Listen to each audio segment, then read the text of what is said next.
Hermanos, justamente los horarios son importantes, porque son los horarios del sacrificio, son los horarios del culto. Las 9 de la mañana es cuando desciende el Espíritu Santo. Tiene que ver con el culto en el santuario celestial. Yo no voy a entrar a explicar todo el culto del santuario, pero el apóstol Pablo nos dice en Hebreos que el santuario terrenal tenía un orden de culto y tenía ordenanzas, y que eso era símbolo del santuario celestial, que también tiene un orden de culto y tiene ordenanzas, solo que aquellas son más sublimes que las de la tierra. Y ahora Pedro comienza a explicar. Y él dice, miren hermanos, lo que ustedes han visto primero es cumplimiento de la profecía de Joel, que el Señor iba a derramar su espíritu sobre toda carne. Y él explica por qué es que Dios derramó el espíritu sobre toda carne. Dice, varones israelitas, versículo 22, si os oíd estas palabras, Jesús Nazareno, varón aprobado por Dios entre vosotros, con las maravillas y señales que Dios hizo por medio de él, como vosotros mismos lo sabéis.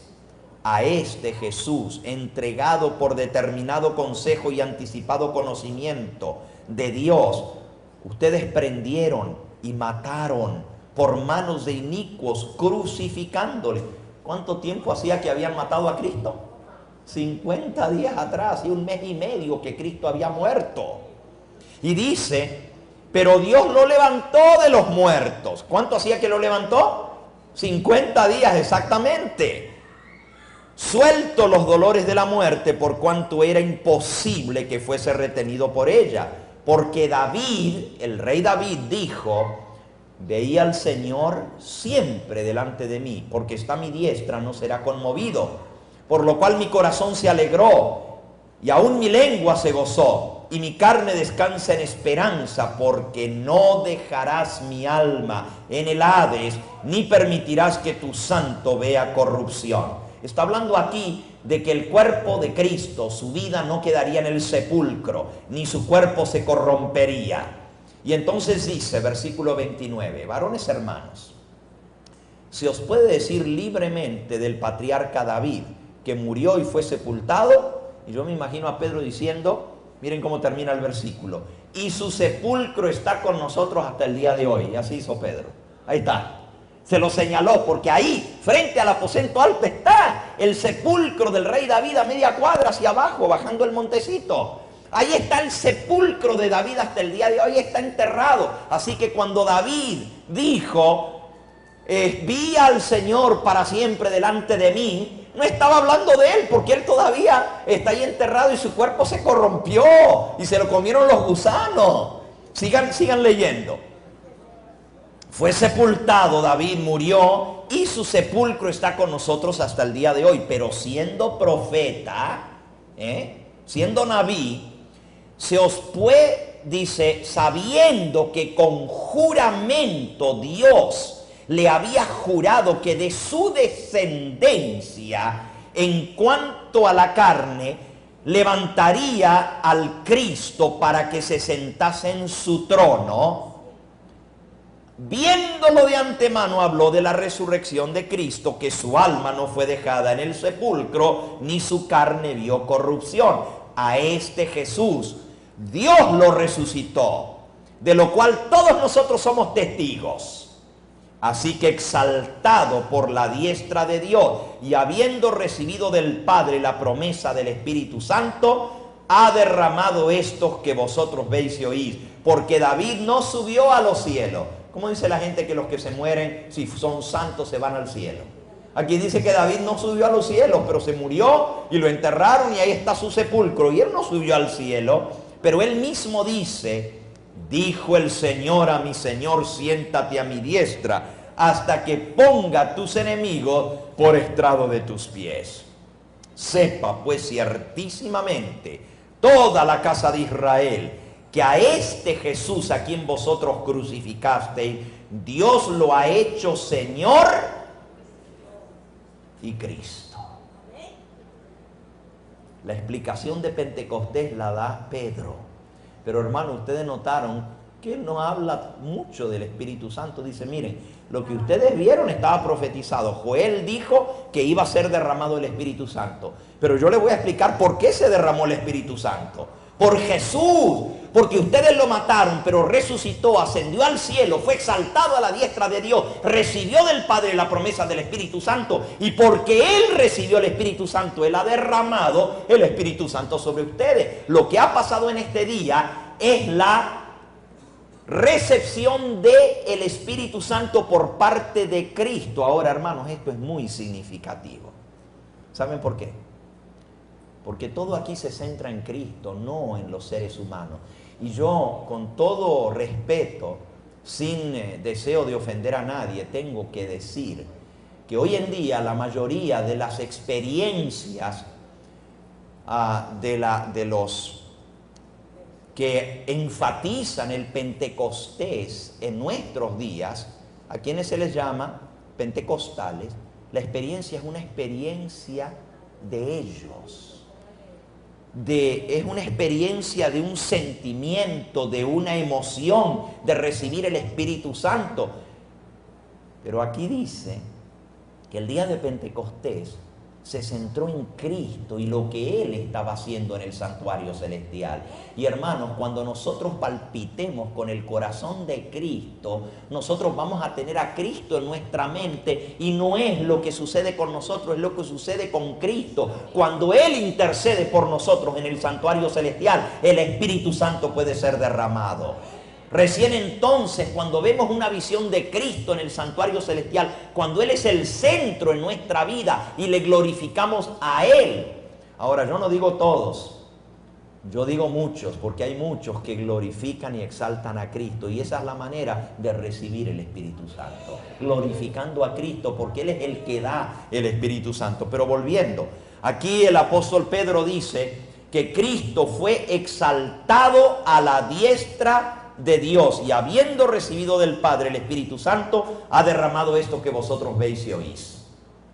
Lo que pasó el día de Pentecostés es que Cristo fue entronizado en el santuario celestial. Entronizado quiere decir que se sentó en el trono y fue ungido como rey, fue ungido como profeta y fue ungido como sumo sacerdote, sumo pontífice. Los tres cargos que recibían ungimiento en el Antiguo Testamento eran los profetas, se los ungía con aceite. Los reyes de Israel se los ungía con aceite, así como Samuel ungió al rey Saúl y luego ungió al rey David, y también Salomón fue ungido con aceite. Y cada rey, cuando era entronizado, era ungido con aceite. De igual manera, Cristo, al ser entronizado como rey, para sentarse en el trono de David su padre, tenía que ser ungido con la redoma de aceite.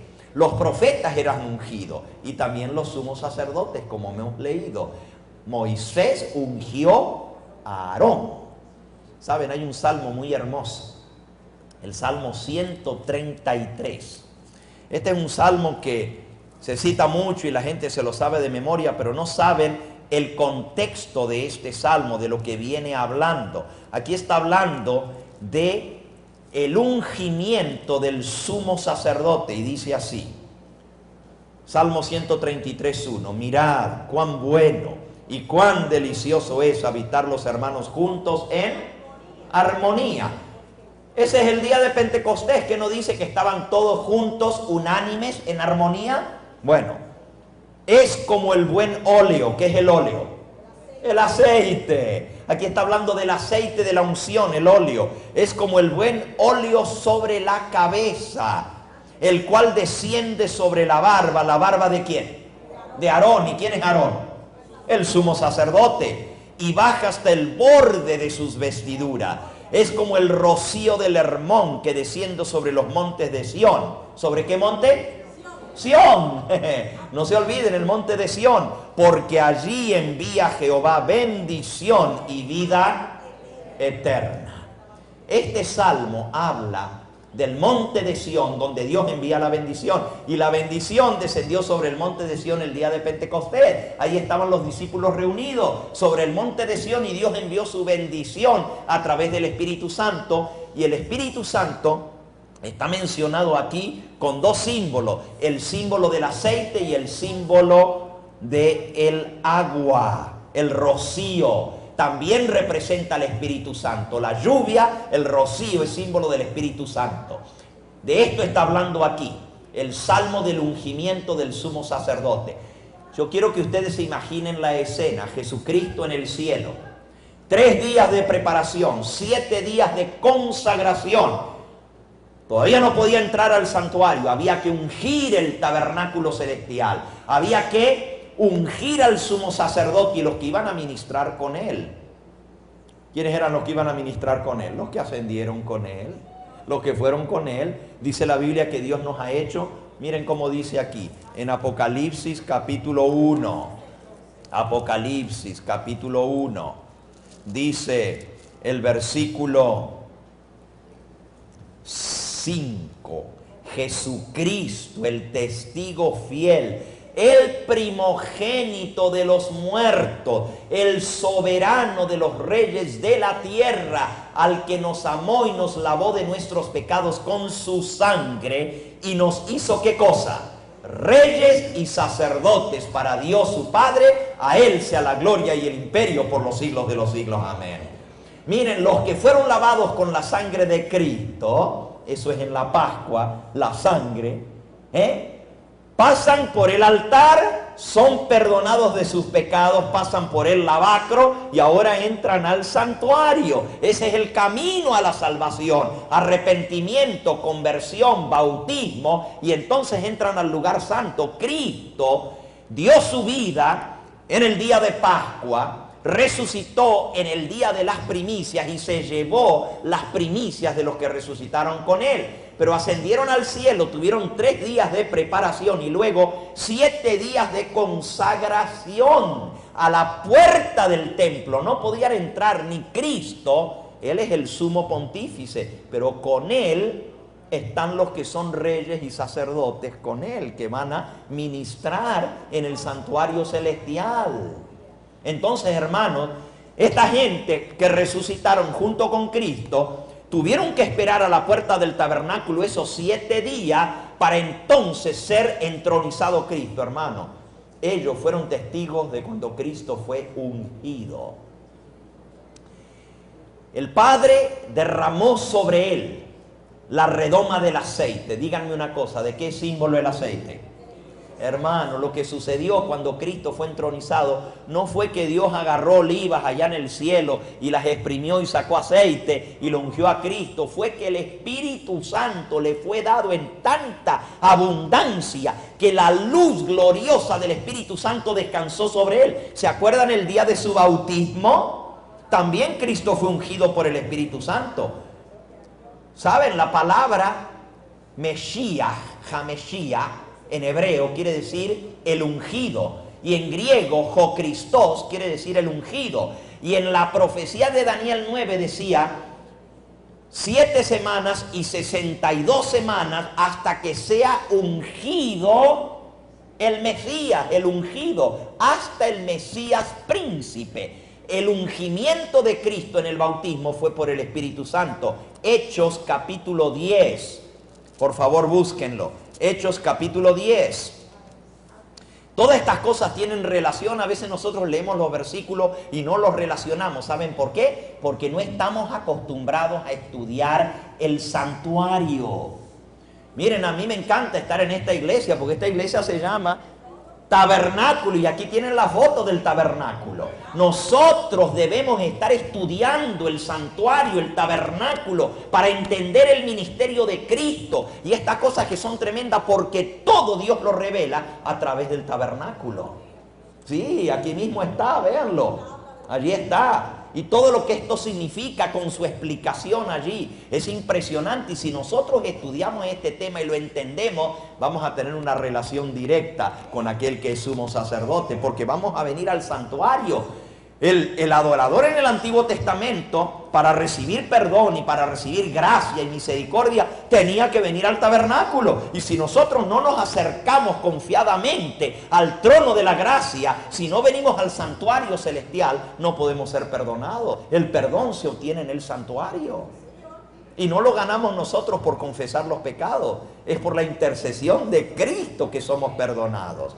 Ahora, Hechos 2, dice el